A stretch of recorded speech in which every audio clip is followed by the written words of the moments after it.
All right, everyone, we are back for part 2 of this series titled Self-Love, Healthy Boundaries, and Forgiveness. And in the first section, which if you are just coming into this part and you haven't listened to part 1, I really encourage you to go listen to part 1 because it talks about the fundamental and most important foundational part of living in this mastery, which is self-love. Once we understand self-love, then we realize, okay, I am seeing that in my movie, I am important. And if in the past we've had a pattern where in our movie we were programmed to put everyone else's needs and their energy ahead of our own, so we were taught like, oh, we got to help everyone else, even if we're not happy, even if we don't feel safe, we just do whatever we got to do as a means to an end to get love, which has been a program in many humans to live in such ways. And it creates a lot of toxic cycles and really disappointing, unfulfilling life situations. So once we have given ourselves permission to see and to feel and to discern, and we know that we have given the chances we feel are the right amount, and that's something very intuitive for every person, because there are times that we love people and we're going to give them chances on certain things, and we have hope for them and we want to believe that they want to be better. But if we start to really be shown that the pattern is that person is showing us they are not doing their work, they are not mastering their own emotions, they are not regulating their own emotions, they are not having self-awareness, and that they are not wanting to have ownership over whether they're letting the dark thoughts in their mind cause chaos, or if they're, going and understanding how to do their healing practices and how to do their meditation and release that. If someone's showing you that they're really not doing it and there's something in them that is rejecting the initiation to heal, we have a right and I feel like we have a responsibility to ourselves to pay attention to that and then to set a healthy boundary. So in the case of my life, there's been many people that had come in that were in my life for quite a while, some shorter than others and some longer than others. But when I was observing this pattern where humans would be it was like a very one-sided experience where they would want me to be unconditionally loving and accepting of their behaviors. And I was supposed to be unconditionally loving and supportive and understanding. And yet they were consistently toxic and consistently deceptive and consistently abusive in some cases, aggressive, hateful, toxic. When I started to really recognize that, I realized, you know what? No, this is done. Like, this is not something I'm going to allow any longer. And every one of us is going to get to that place when we're meant to get to it, when we're ready to get to it, right? Like if we've lived a lifetime of doing our best and, there's times we're just pissed at people and we get passive aggressive and we try so many different things. But eventually, when we're ready to really understand it, we arrive there. And when we're really ready to release the pattern and we can release the attachment we have to the person or the situation and not be in fear, but be in surrendered trust, that's when we get the level up. So the book I wrote, Universal Trust Fund Baby, goes very deep into that. And it's an amazing tool to use. I have many of my clients actually have purchased my book and they use that as a tool with our healing sessions. So if you're interested, you can find that on my website. But when we're in that state where we realize I am given a choice right now, I can be in surrendered trust with the universe and trust that life loves me, that life wants the best for me. And if I can trust that, I got to trust that I also want the best for me and I also love me. And if I love me and I want my best and I'm watching people around me that are very toxic, rotting fruit, rotting berries in my berry basket, it is my responsibility to remove them. It is my responsibility to cut off all contact and cut ties. It is my responsibility to recognize that I have given enough. I have shared what I was meant to share.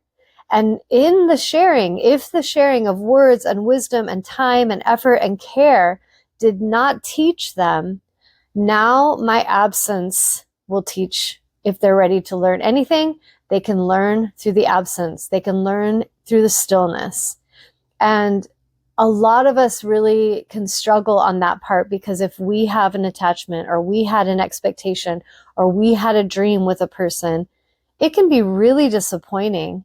And I'm not going to affirm this for my future, but in my past, oh my God, did I have a very intimate experience with disappointment. And I feel like it goes hand in hand when you're not having the greatest self-love and you're not having the greatest boundaries, that you attract in people who are going to disappoint you again and again and again, because that's what they do. That's what people that, don't really love you and don't really know how to love themselves, that's what they do. They sabotage. They sabotage themselves. They sabotage their own dreams.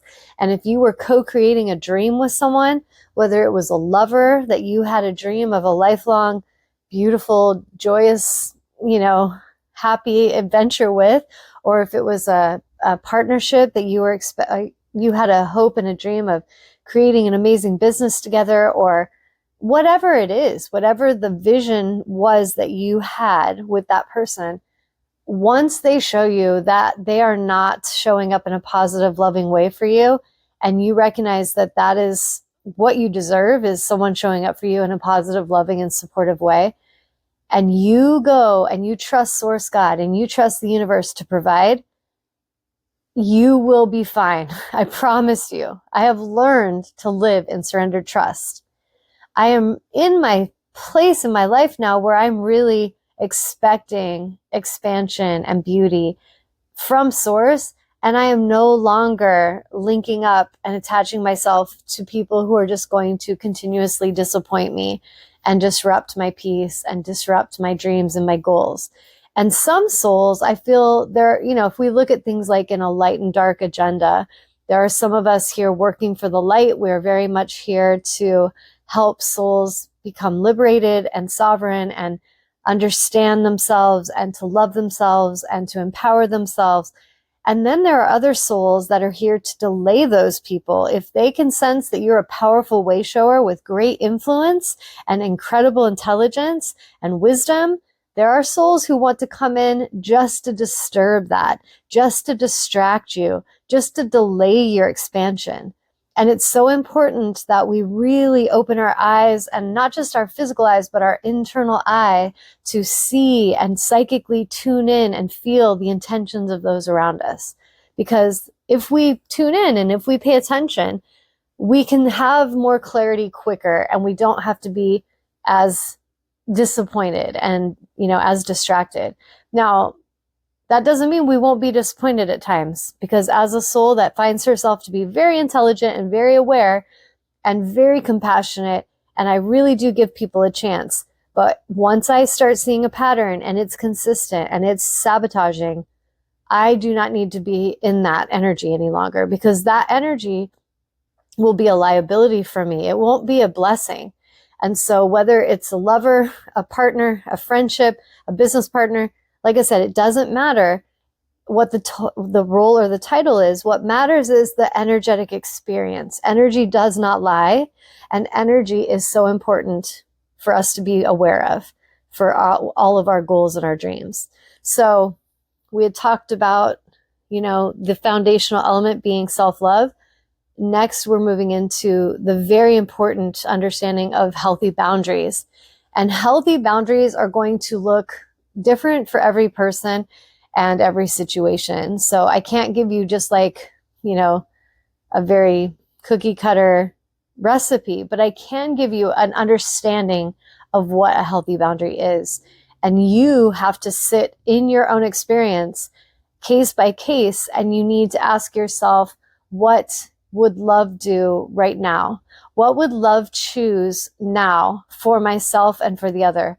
What would love show up like right now in regards to a healthy boundary? What are the boundaries that I am needing at this time? And for some people, it could be, I had an ex who he would get very emotional and he'd be processing something of the past. And we had already moved on. We weren't together anymore, but he'd be processing something. I hadn't talked to him in maybe a month. And then all of a sudden I'd get all these text messages that are super emotional and angry. And it's like we're not even having a conversation. You know what I mean? This is a person that's going through their own process. They're sitting in their stuff. And what I encouraged that person to do was, hey, you're projecting here. That was something you did a lot when you were with me. And that is something I'm not tolerating or accepting any longer. I do wish you healing, but you need to go get a journal. You need to go to the store and buy yourself a journal or get yourself a recorder and record your process, because that is your process. That has nothing to do with me at this point. Like, we're not together and I don't need it. And when that person continued to do that, repeatedly would send stuff like that, I finally had to tell that person, you know what? If you can't be respectful, then I'm not going to be responding. I'm giving you a warning that if you send weird emotional things, and weird in my perspective, meaning it doesn't feel appropriate, it feels out of nowhere, and it's just being projected at me to mess with my emotional energy and to get a reaction from me. If you do that again, I will delete it and I will not respond. So I'm giving you a warning. And I look at myself as someone that gives someone a warning. That's gracious. It's gracious. I gave them a warning. You don't even have to do that. If someone's straight up toxic, you don't have to respond to them at all. But in this case, it was a person I do care about their well-being. I, at some level was like, perhaps there could be some form of a friendship, but it can't even exist without these boundaries. So I let them know very clearly, if you continue with this energy, I will delete this. And if you continue again, I will block you. And I will not feel apologetic about it. I'm giving you a warning that there are certain things that are your responsibility, and you need to go and find ways to handle those emotions. It is not aligned of you to be throwing it at me. And so in that case, the healthy boundary was very clearly established and given, and then it's up to that person to listen to it. So sometimes I've had people that they were removed from my home. They were toxic as fuck. They were disrespectful as fuck. They did not want to be accountable for anything. It's like truly where I was concerned about their mental health. And in those cases with a person like that, it was 100% no contact. There was no contact. We're done. I don't care if they want to send me an email, I go and delete it. If they want to go on my social media and comment on my videos, I block them from doing so and delete the comments. Because that kind of a situation, done means done. The disrespect was the closure. I don't need your apology at this point. Because sometimes people that are very toxic, they'll try to use like a bait and switch situation where they'll want to bait you like, hey, I really would, I want to meet with you and I want to apologize. No, your disrespect and your consistent dishonor to the point of being actually terrifying to me was the closure for me. And so some of you, whether you're women or men listening to this, you will have to gauge what the appropriate boundary is for every circumstance. And not everything is, like I said, a cookie cutter, if everything fits one size. But having boundaries is absolutely essential to having a healthy anything. If you want to have a healthy friendship, if you want to have a healthy intimate relationship, if you want to have a healthy working relationship, a healthy relationship with your children, it doesn't matter what it is. Healthy boundaries are absolutely essential. And so if you're a person, like if you could have a child that they think it's their right to come in and just plow through with all their angst and their hate, and they want to flip out and because that's what you should take because you're my mom or you're my dad. No, that is disrespectful. Go to therapy. Go work on self-regulation. Go learn to work on your own emotional response. Because when people come at you hot and angry and aggressive, they are showing you they are not in control of themselves. They are not stable and they are dangerous. Their energy is off. And so if you're someone that used to associate love with being unconditionally accepting of anything, it's time for you to really look at self-love and look at how you're not doing that. So I hope that makes sense to everybody, because that's so important that we really understand self-love and that we really understand the importance of healthy boundaries. If somebody like is very toxic and they have shown you, like I said, repeated behavior, repeated consistent behavior of showing you they have no ownership, no self-awareness, they have an entitlement, they feel like they can just do whatever they want and then they just have to say the words, I'm sorry. No, you're dealing with a fucking toddler in a human aging meat suit. And you could be dealing with a toddler emotionally in a 50-year-old, in a 35-year-old. It doesn't matter the age. Some of these humans behave like emotional, untethered toddlers. And it is their responsibility to go to therapy and to go get help. And it is our responsibility to not accept their behavior and to continue to allow it. It is our responsibility to have discernment and to have solid boundaries. And when we say no, that is a complete sentence. That is our responsibility. Other people, their healing, their progress, all of that, their responsibility. And, you know, a lot of humans, when they're in fear, they sabotage. They sabotage their own happiness. They're sabotaging their own goals. And before you know it, they will bring the sabotage energy to your door because they are letting fear run their life. People that, the ones of us that love ourselves and that have the healthy boundaries, we're not sabotaging ourselves. We're not wanting to sabotage other people. We don't want that at all. But what we have to be careful of is that we don't so care about people to the level that we get ourselves entangled in the sabotage of another. If another is disappointing you, feel it, process it, let yourself feel the emotions, let yourself process the grief, whatever it is that comes up that needs to be addressed and processed, and then release it. But definitely release that person from your life if they don't want to have ownership and they don't want to get better. Because if their pattern is consistent pattern of self-sabotage, that is what they're showing you. And that is what they're into. They're not into winning. They're not into healing. They're not into being better. They're not into doing their best. They're not into loving other people. They're into sabotaging.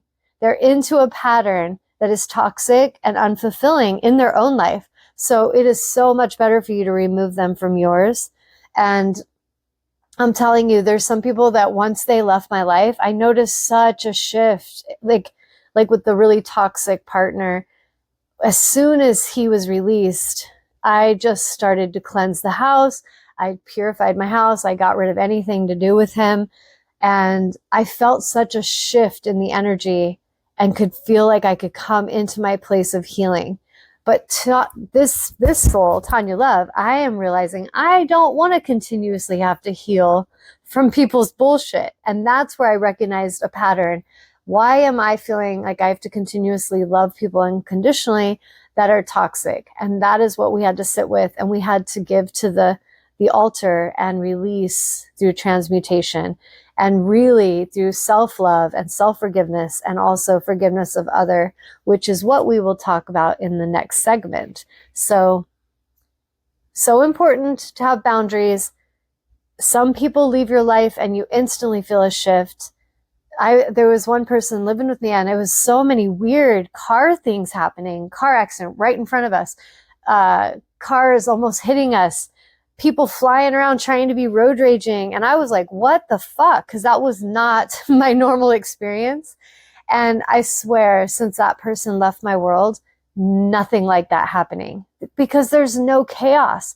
And you have to pay attention. Sometimes when you're calm and you're attracting a person that's chaotic and they have chaos, their chaos will bring a storm to your peace.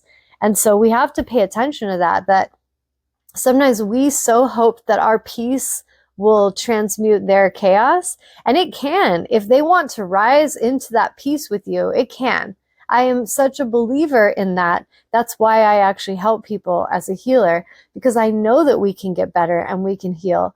But if you're dealing with someone who doesn't really feel they can, or they just keep having that pattern of self-sabotage, you are better to release them, because that person's energy is chaotic and that chaos is coming really close to you. And thank God I'm very divinely protected, and I set up that protection for myself. And I know I have angels like Archangel Michael protecting my vehicle and protecting my home and protecting me. I know that, and I affirm that, and I command that. But at the same time, I also don't need to be that close to chaos to understand it exists. And once I recognize that it's connected to a person and their energy, that energy needs to go, because it is not good for my life. It is not peaceful. It is not healthy. It is not loving. It is not safe. And every one of you I'm talking to, you deserve to feel safe. You deserve to feel peaceful. You deserve to feel loved. You deserve to have support and to feel supported. And you have to give that to yourself first. And then you have to have excellent boundaries on what you let come into your life, what you let come close to you. That is your responsibility. And other people, trust me, if they're doing their bullshit, if they're doing the toxic projections and the hate and the bringing the chaos to your door and trying to delay you, trying to distract you, trying to destroy you, I promise you, they are karmically building up quite a karmic return that you do not need to be involved in. And interestingly, sometimes as soon as you release people from your divine protective energy and auric field, they get their karma. Their karma comes in to teach them, because you're not shielding them. You're not interfering. And that is really what they need. They don't need us, keeping them protected in our energy and our intelligence and our wisdom. They need to go and be with self, and they need to go and move through that karma and learn from it. That is what they need. And so I'm going to end here on this segment. Basically, the first section, like I said, we talked about self-love, and then this section talking about the importance of healthy boundaries.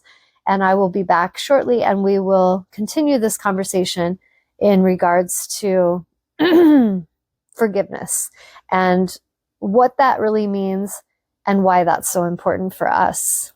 Namaste.